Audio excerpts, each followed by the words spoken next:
दोस्तों, मैं उन्मेष देशमुख बॉर्नविस्टा के इस वीडियो में आपका स्वागत है। दोस्तों, जब आप निवेश करते हैं तो आप किसी एडवाइजर या किसी इन्वेस्टमेंट इंटरमीडियरी के पास जाते हैं और आमतौर पर वो इंटरमीडियरी आपकी रिस्क प्रोफाइलिंग करती है। आपने कभी सोचा है कि आपकी रिस्क प्रोफाइलिंग जो वो लोग कर रहे हैं वो सही तौर पर हो रही है या नहीं हो रही है? क्योंकि इस रिस्क प्रोफाइलिंग के ऊपर आपकी पूरी निवेश निर्भर होती है। आपका पूरा निवेश का जो ढांचा है, आपका निवेश का जो फंडामेंटल्स है, वो इस रिस्क प्रोफाइलिंग प्रोसेस के ऊपर निर्भर करती है। कहीं ये आपकी रिस्क प्रोफाइलिंग गलत तो नहीं हो रही है, ये आपको समझना बहुत ज्यादा जरूरी है। दोस्तों, आज की वीडियो में रिस्क प्रोफाइलिंग क्या होती है, रिस्क प्रोफाइलिंग आपके लिए क्यों जरूरी है, कहीं आप जिनके पास जा रहे हो वो आपकी रिस्क प्रोफाइलिंग गलत तो नहीं कर रहे हैं, इसके बारे में चर्चा करेंगे।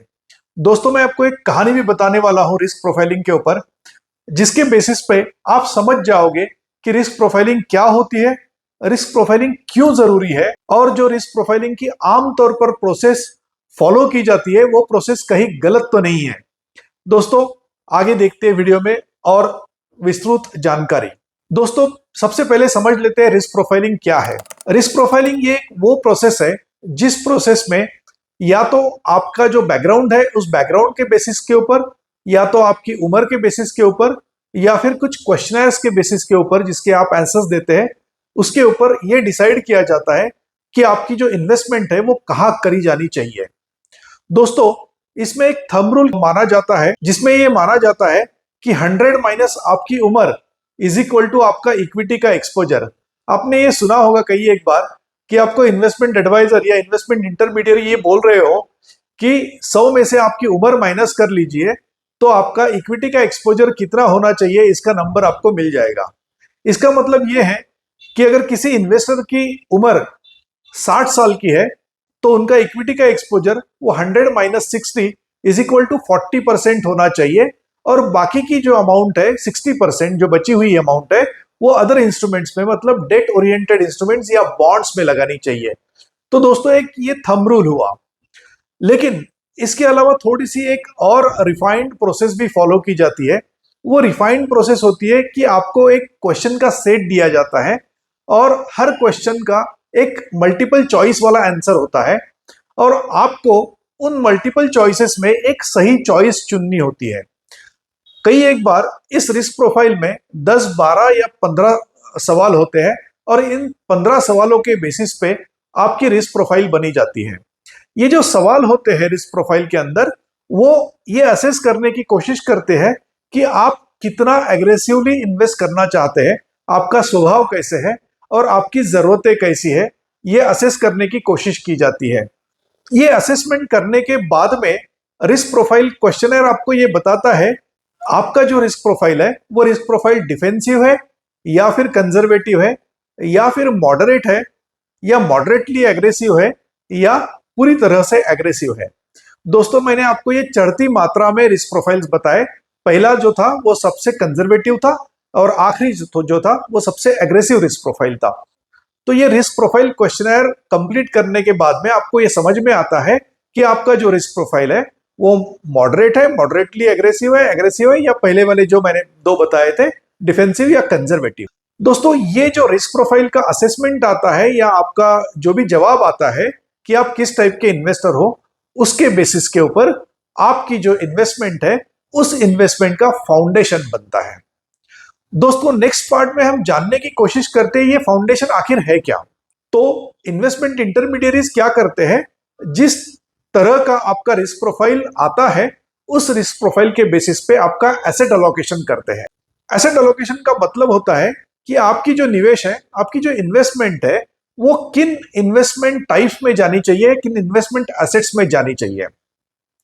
इन्वेस्टमेंट एसेट्स का मतलब है, क्विकली इसके ऊपर हमने काफी अलग अलग वीडियोस भी बनाए हुए हैं, लेकिन क्विकली मैं यहां पर आपको बताने की कोशिश करता हूं कि इन्वेस्टमेंट एसेट्स क्या होती है।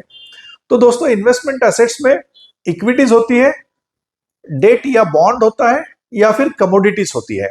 इक्विटी मतलब आपकी इन्वेस्टमेंट स्टॉक मार्केट में जाती है, डेट मतलब आपकी इन्वेस्टमेंट बॉन्ड्स में होती है, और कमोडिटीज मतलब आपकी इन्वेस्टमेंट या तो गोल्ड या तो सिल्वर में होती है।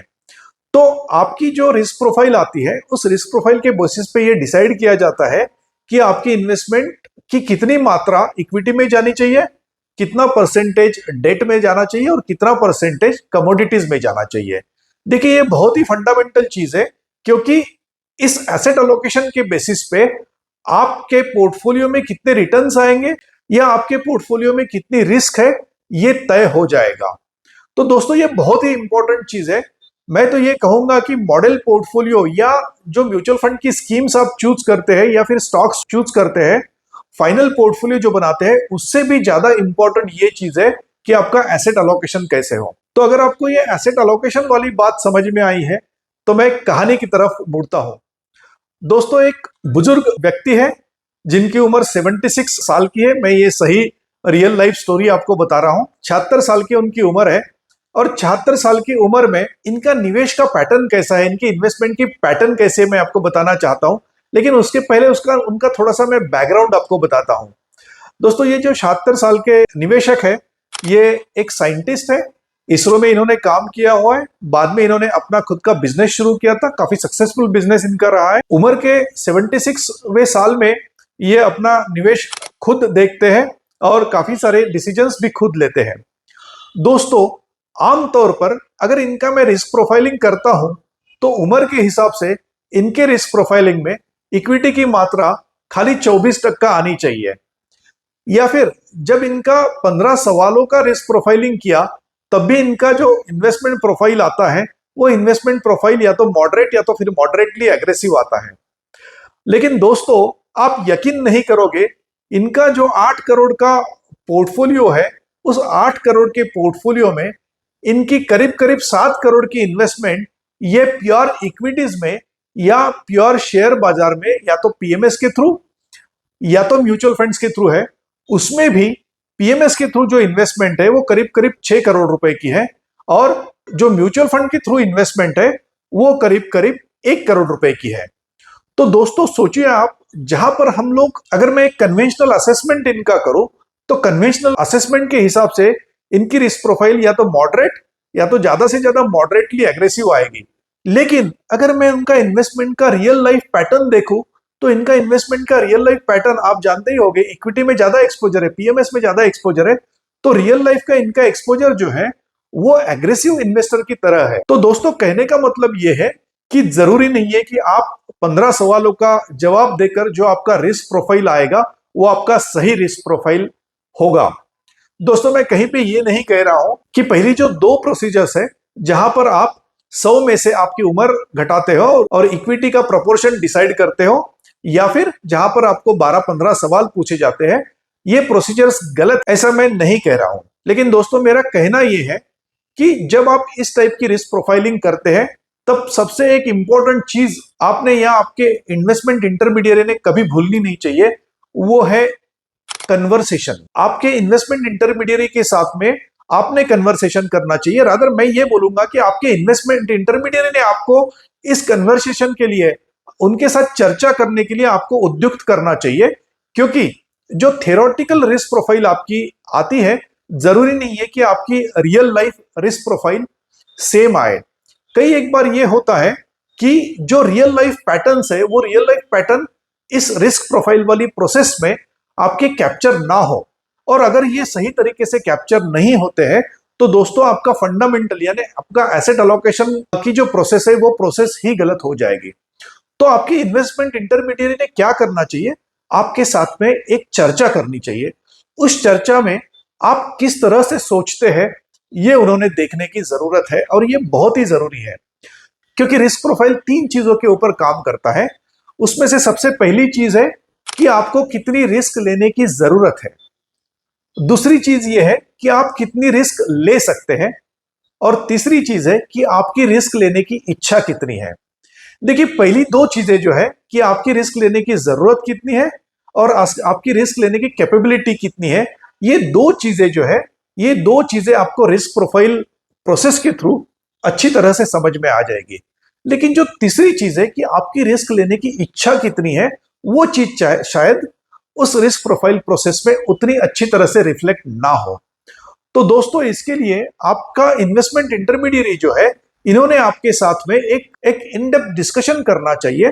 उस डिस्कशन के थ्रू ये समझ में आता है कि हालांकि आपकी पेपर के ऊपर रिस्क प्रोफाइल ये आई है, लेकिन रियल लाइफ में थोड़ी सी सिचुएशन शायद अलग हो सकती है, और जो रियल लाइफ वाली सिचुएशन है उसके हिसाब से आपकी रिस्क प्रोफाइल, जैसा मैंने इन निवेशक के बारे में आपको बताया था कि उनकी एग्रेसिव इन्वेस्टर इस टाइप की रिस्क प्रोफाइल आई थी, वो रिस्क लेने के लिए तैयार थे और उनके पास में उतना बैकअप भी मौजूद था, जो बैकअप उनकी बाकी जरूरतों को कंप्लीट करने के लिए सफिशिएंट था।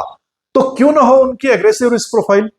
तो लेकिन ये एग्रेसिव रिस्क प्रोफाइल आपको चर्चा के अंत में ही समझ में आएगी। तो दोस्तों, इस टाइप की चर्चा आपके साथ करना आपके इंटरमीडियरी का एक स्किल होता है, और उस स्किल के तहत वो ये निकाल पाते हैं कि हालांकि पेपर के ऊपर आपकी ये रिस्क प्रोफाइल आई है, लेकिन सही में आपकी रिस्क प्रोफाइल ये है। अगर आपकी रिस्क प्रोफाइल एग्रेसिव इन्वेस्टर की होती है तो इक्विटी में आपकी मात्रा ज्यादा जानी चाहिए। यही चीज अगर मैं थोड़ी सी विरुद्ध दिशा में आपको बताऊं तो ऐसा भी हो सकता है कि कोई यंग बंदा जो 30 या 35 साल की उम्र में है, उनकी रिस्क प्रोफाइल शायद कंजर्वेटिव आए। हालांकि पेपर के ऊपर उनकी रिस्क प्रोफाइल, अगर मैं एक कन्वेंशनल फॉर्मेट से जाऊं तो उनकी risk profile definitely moderately aggressive या एग्रेसिव इन्वेस्टर की आएगी। लेकिन दोस्तों, हो सकता है कि उनके साथ अगर हम विस्तृत चर्चा करते हैं तो इस विस्तृत चर्चा के बाद में हो सकता है कि ये 30 या 35 उम्र वाले बंदे की जो रिस्क प्रोफाइल है वो भी शायद कंजर्वेटिव आए। अगर वो कंजर्वेटिव सोचते हैं तो ये जरूरी है कि उनके लिए उनके इन्वेस्टमेंट इंटरमीडियरी जो एसेट अलोकेशन पैटर्न बना रहे हैं वो डेफिनेटली कंजर्वेटिव होना चाहिए, क्योंकि हालांकि उनकी जरूरत और उनकी कैपेबिलिटी एक एग्रेसिव इन्वेस्टर की है, लेकिन जो उनकी इच्छा है ये इच्छा उनकी कंजर्वेटिव इन्वेस्टर की होगी। तो दोस्तों, बहुत ही जरूरी है कि आपका एक एक्चुअल रिस्क प्रोफाइल समझ में आना कोई भी निवेश करने से पहले, क्योंकि अंत में आपके जो रिजल्ट्स है या आपकी जो सेटिस्फेक्शन लेवल है ये एसेट अलोकेशन मॉडल के ऊपर ही डिपेंड है। तो दोस्तों, अगर नेक्स्ट टाइम आप अपने निवेश के बारे में सोचते हो, आपकी उम्र कुछ भी हो, तो जब आप ये रिस्क प्रोफाइल क्वेश्चनर से रिस्क प्रोफाइल आपका निकालते हो, ये भी निकालिए आप, ये निकालना जरूरी है। लेकिन ये निकालते वक्त आपने ये भी सोचना चाहिए कि ये तो एक थ्योरेटिकल प्रोसेस है, तो आपके इन्वेस्टमेंट इंटरमीडियरी के साथ या तो आप उनको बताइए चर्चा करने के लिए, या सही मायने में अगर देखा जाए आपके इन्वेस्टमेंट इंटरमीडियरी ने ये चर्चा इनिशिएट करनी चाहिए, जहां पर उन्होंने आपको उद्युक्त करना चाहिए इस तरह की चर्चा करने के लिए, जिसके तहत आपकी जो इन्वेस्टमेंट का फंडामेंटल्स है, आपकी जो इन्वेस्टमेंट का फाउंडेशन है, वो फाउंडेशन बहुत अच्छी तरह से बने। दोस्तों, इसी तरह के इंफॉर्मेटिव वीडियोस देखने के लिए जरूर जुड़िए बॉनविस्टा के इस चैनल के साथ। मिलते हैं अगली वीडियो में।